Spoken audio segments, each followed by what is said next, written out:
Good morning, everyone.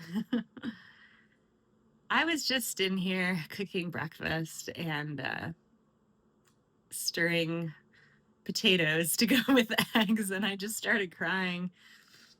I felt like God, I could be wrong, that's always the disclaimer, but I felt like God was giving me this subtle revelation, if you will, that often when we read scripture, and I'm paraphrasing here, and we absorb that nothing can separate us from the love of God, the truth of God, the power of God, the goodness of God, the glory of God.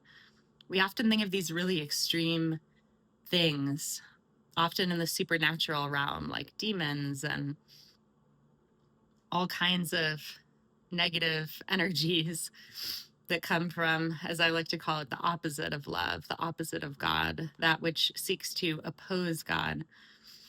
And it can seem really intimidating or maybe frightening, especially to new believers or even believers who've been walking with Jesus for a long time. But we sense we're up leveling, we're going to this new part or pathway in our walk with Jesus. We'll often face new obstacles, new distractions, delays, disappointments, whatever. It can be a lot.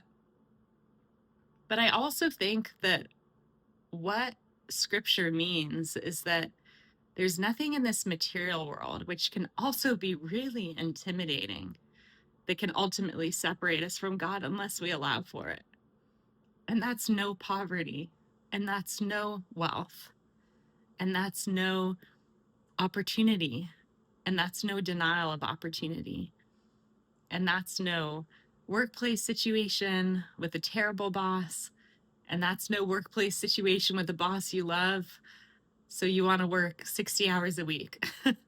um, these are real life scenarios that sometimes happen where they just take us from God's presence if we're not careful, because we're making idols of the bad stuff, the hard stuff, or even idols of the good stuff, the worthwhile stuff in life. It's so tricky. So I just invite us today to cast aside all of these seemingly good and bad things on the Lord and just go to Him with fresh eyes and say, I don't want anything to separate us. I want nothing to separate what we have together. Not even the best thing, and definitely not the worst thing. All right. I love you and have a blessed day ahead.